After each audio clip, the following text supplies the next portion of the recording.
de m'avoir invité à présenter ce travail que nous avons réalisé au sein de notre unité ESSEV à Paris et qui porte sur le devenir à l'âge adulte des enfants qui sont diabétiques de type 1. Le diabète de type 1, c'est moins fréquent que le diabète de type 2, on l'a rappelé tout à l'heure, mais c'est quand même fréquent. 500 000 enfants seraient porteurs dans le monde, dont un quart vivent en Europe, et c'est surtout les pays scandinaves qui sont touchés. En France, on estime qu'il y a 10 000 enfants et 120 000 adultes qui sont porteurs de diabète de type 1, avec 14 nouveaux cas pour 100 000 par an. Et c'est une incidence qui augmente vraiment de manière explosive ces dernières décennies, plus 3% par an en France, et c'est la tendance qu'on retrouve au niveau international. Et chez l'enfant, notamment en bas âge, l'enfant de moins de 4 ans notamment, on a vraiment une explosion des cas, plus 8% par an. Et on va voir probablement en France, dans les années qui viennent, ce qu'on verra aussi à l'échelle européenne, c'est un doublement des cas pédiatriques d'ici à 2020. Le devenir à long terme des enfants diabétiques de type 1, il est surtout approché d'un point de vue somatique, ce qui témoigne un peu du fait que les chercheurs ont vraiment en tête au premier plan les enjeux thérapeutiques et somatiques, alors que l'OMS définit bien la santé comme un bien-être physique bien sûr, mais aussi mental et social. Et aussi, on sait que les vulnérabilités sanitaires et sociales entretiennent des liens de causalité réciproques. On a quand même des données psychosociales dans la littérature concernant ces enfants, mais ils sont souvent quand même dans une approche unidimensionnelle, donc ils s'intéressent vraiment au niveau d'éducation ou à la qualité de vie, mais de manière très parcellaire, avec des données qui sont quand même hétérogènes pour certains pans, comme l'insertion professionnelle, notamment le taux de chômage, qui est très variable d'une enquête à l'autre, et la qualité de vie psychique qui est aussi assez difficile à appréhender. Puis on n'a pas de données aussi sur le mode de vie familial et la consommation de tabagisme, par exemple.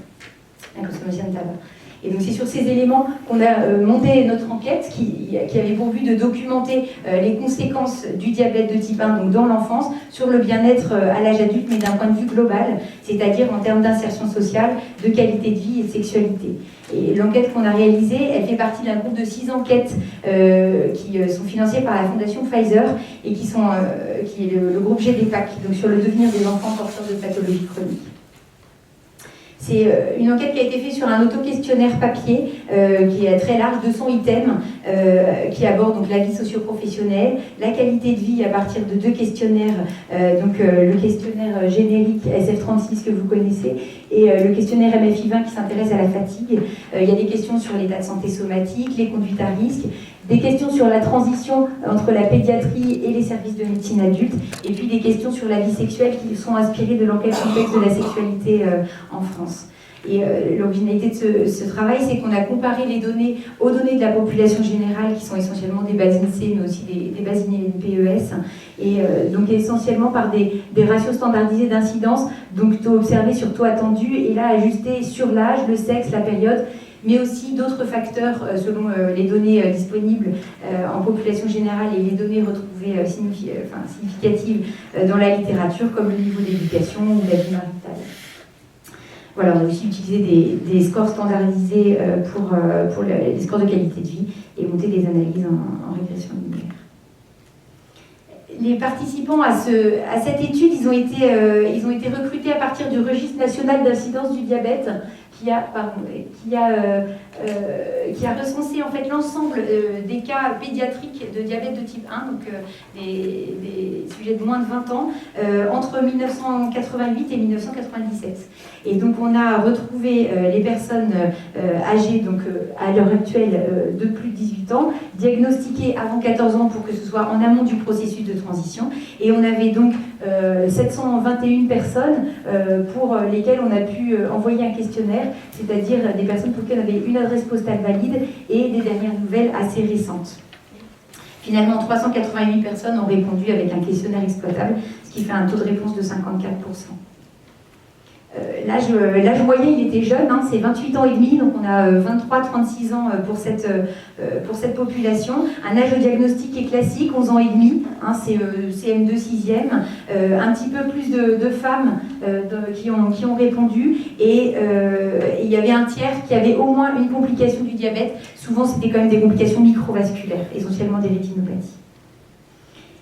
Les résultats en termes de niveau d'éducation, ils étaient bien encourageants, puisqu'on avait un niveau éducatif qui était similaire à ce qu'on voit dans la population générale. Et ça, c'est vraiment un élément qu'on voit dans la littérature maintenant sur les données les plus actuelles. Et après, ajustement, donc sur l'âge, le sexe, la période, mais aussi le diplôme maternel, là où c'était les mêmes résultats que le diplôme paternel. Si on regarde plus spécifiquement le taux de bacheliers, donc le rapport standardisé d'incidence, on a quand même une impression d'un petit gradient homme-femme, avec des hommes qui sont plus diplômés que la population, que leur père en fait, alors que les femmes ne sont pas significativement plus diplômées. L'insertion professionnelle, elle était satisfaisante, avec une répartition par catégorie socio-professionnelle et par contrat de travail qui est vraiment similaire à ce qu'on attendait. En revanche, on voit que si les hommes ne sont pas touchés par le chômage, les femmes le sont plus que leur père. Et là, on a encore ce gradient homme-femme. Malgré une formation qui est quand même similaire, une formation initiale qui paraît similaire, on a quand même des revenus qui sont inférieurs à ce qu'on aurait pu attendre, des revenus inférieurs à 1 000 €, toute allocation comprise pour un quart de la population d'études, c'est plutôt 10% dans la population générale pour cette classe d'âge. Et on avait aussi des difficultés d'accès à la propriété, avec un taux de propriétaires qui était abaissé avec un RSI autour de 0,7.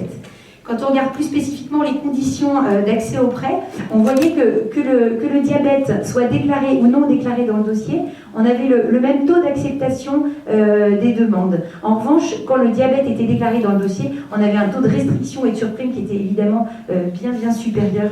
à ce qu'on avait quand ce n'était pas déclaré.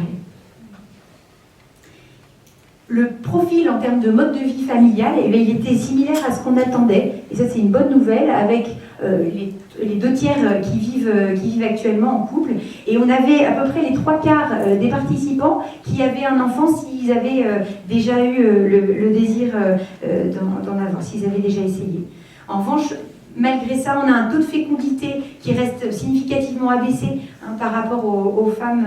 de la population générale de même âge et de même année de naissance. Et ça, c'est probablement le reflet, d'une part, de l'hypofertilité qui est décrite chez la femme diabétique de type 1, mais aussi le reflet peut-être d'un changement des projets familiaux liés au diabète, avec des grossesses qui requièrent un équilibre du diabète qui est très important et qui peut probablement décourager ces femmes. Le taux de détention du permis de conduire, il était similaire à ce qu'on a dans la population générale, et ça c'est probablement le fruit du long travail des associations de malades qui ont permis d'assouplir la réglementation pour les personnes diabétiques. Quand on regardait le taux de personnes qui déclaraient avoir vécu une expérience de discrimination pour maladie handicap, on a été surpris de voir qu'il était 5 fois plus élevé chez les hommes que leur père et presque 6 fois plus chez les femmes. Alors évidemment, ce sont des personnes malades, mais on peut quand même ne pas oublier que chez une population d'une moyenne âge de 28 ans, c'est une maladie qui est quand même quasiment invisible, et donc ça peut quand même être assez surprenant. Une personne sur 6 avait renoncé au sport en raison de la maladie. Et ce qui était surprenant, c'est que pour 2/3 d'entre eux, c'était pour des sports qui n'étaient pas contre-indiqués, comme des sports collectifs. Et donc c'est très dommage, puisque le sport est quand même un moyen d'intégration sociale, notamment chez l'enfant, qu'il faut vraiment encourager, même chez les personnes diabétiques. Quand on regardait les conduites à risque, on a vu qu'il y avait un taux de tabagisme quotidien qui était vraiment le même que celui de la population générale de même âge et de même sexe. Et ça, c'est pas une très bonne nouvelle, puisque vous savez comme moi qu'il cumule 2 facteurs de risque cardiovasculaire importants. Et on a été vraiment surpris de voir que pour la consommation quotidienne d'alcool, on avait une consommation quotidienne qui était 3 fois plus élevée chez les hommes que leur père de la population générale, et 6 à 7 fois plus élevée chez les femmes, pour une consommation de tous les jours. Quand on regardait un petit peu plus précisément le niveau de consommation, et c'est-à-dire est-ce que les personnes dépassaient les recommandations spécifiques des personnes diabétiques, donc c'est 2 verres pour les hommes et 1 verre pour les femmes, on voyait qu'il y avait peu de personnes finalement qui dépassaient ces seuils, 7% des hommes et 5% des femmes. Donc on a une alcoolisation qui est beaucoup plus fréquente que chez les jeunes adultes de la population générale, mais sans être massif pour autant. On avait vu des résultats concernant la qualité de vie qui montraient une dichotomie entre une qualité de vie physique qui était quasiment pratiquement normal, moins 0,2 DS, c'est considéré comme très faible comme altération. En revanche, la qualité de vie psychique était très altérée, moins 0,7 DS pour le score MCS du SF36. Et si on regarde les facteurs prédictifs de cette qualité de vie, que ce soit pour la qualité de vie physique ou psychique, on avait 2 facteurs qui revenaient comme significativement associés. C'était l'arrêt du sport, et là encore, ça incite vraiment à encourager la pratique d'activité physique, et puis le score de fatigue, le score MFI20, qu'on n'a pas pu comparer à la population générale parce qu'on n'a pas de données pour la population générale, mais ça pointe du doigt le fait que cette fatigue, elle est vraiment très présente chez les adultes, alors qu'elle n'est pas forcément recherchée de manière régulière en consultation chez les cliniciens. Il y avait d'autres facteurs qu'on voyait, c'était la présence de complications qui impactaient la qualité de vie physique, ça c'est quelque chose qui est bien décrit dans la littérature, et pour la qualité de vie psychique, on avait un impact du fait d'avoir vécu sa transition comme un échec, et puis un impact de l'insatisfaction sexuelle. Ce qu'on peut remarquer quand même, c'est qu'on n'avait pas du tout, dans ces modèles multivariés, on n'avait pas de présence des paramètres métaboliques, comme le niveau d'HbA1c ou la présence d'une décompensation du diabète dans les 12 mois avec une hospitalisation en réa, par exemple. Et donc, ça peut être un peu le signe que les personnes diabétiques, elles sont plus impactées par les difficultés sociales générées par le diabète que par les problèmes métaboliques en tant que tels. En termes de sexualité, on voyait que sur des critères purement objectifs, c'est-à-dire le taux d'inactivité sexuelle, ne pas avoir eu de rapport depuis 12 mois, le fait de jamais avoir eu de rapport sexuel, ou des troubles sexuels assez somatiques chez l'homme, on n'avait pas de différence par rapport à la population générale. En revanche, sur des critères un petit peu plus subjectifs, tels que les troubles du désir ou la dysorgasmie chez les femmes et surtout l'insatisfaction sexuelle chez les hommes comme chez les femmes, on voyait qu'il y avait des difficultés sexuelles et un impact de la maladie par rapport à leur perte toujours de la population générale.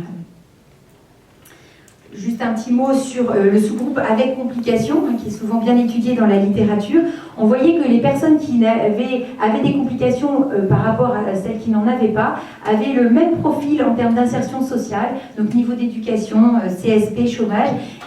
consommation de tabac aussi, consommation d'alcool et satisfaction sexuelle. En revanche, quand il y avait une présence de complications, la qualité de vie physique comme psychique était impactée et les scores de fatigue étaient aussi très abaissés. Pour finir, je vais juste vous dire un petit mot sur la transition pédiatrie-médecine adulte avec le transfert qui avait lieu à un âge classique, 17 ans, des jeunes qui étaient lycéens à ce moment-là. Le vécu de la transition, il était positif, donc vécu comme un succès chez 2/3 des personnes, ce qui n'était pas si mal. Et quand on regardait les facteurs prédictifs du succès de la transition, on avait bien sûr des facteurs très attendus comme le fait d'avoir été suivi toujours dans le même centre pédiatrique dans l'enfance, le fait d'avoir eu une transition préparée, le fait d'avoir un jeune qui était indépendant au moment où on a décidé le transfert, mais on avait aussi le délai entre le transfert en médecine adulte et notre enquête. Et ça fait dire peut-être que finalement, avec le temps,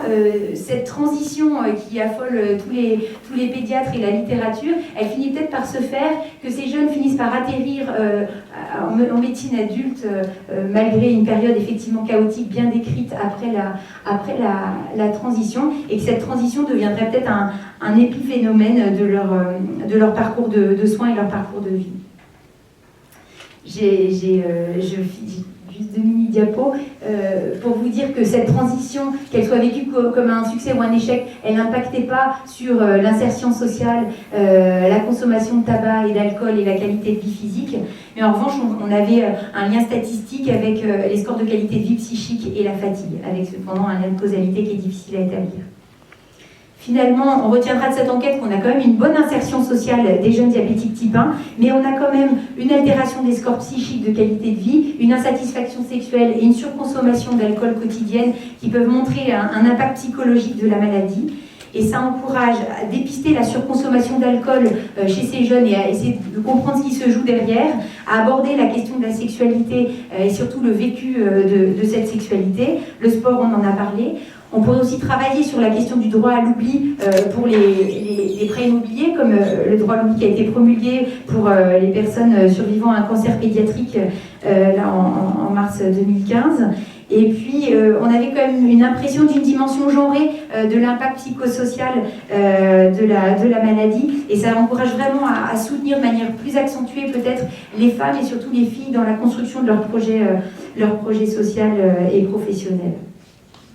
Juste pour finir, on a mis au point un questionnaire optimisé, le questionnaire GDPAC2, donc réduit de moitié, sans items, qu'on va valider là, dans les mois qui viennent et qui s'intéresse donc au bien-être d'adultes malades chroniques dans ou depuis l'enfance. Je vous remercie.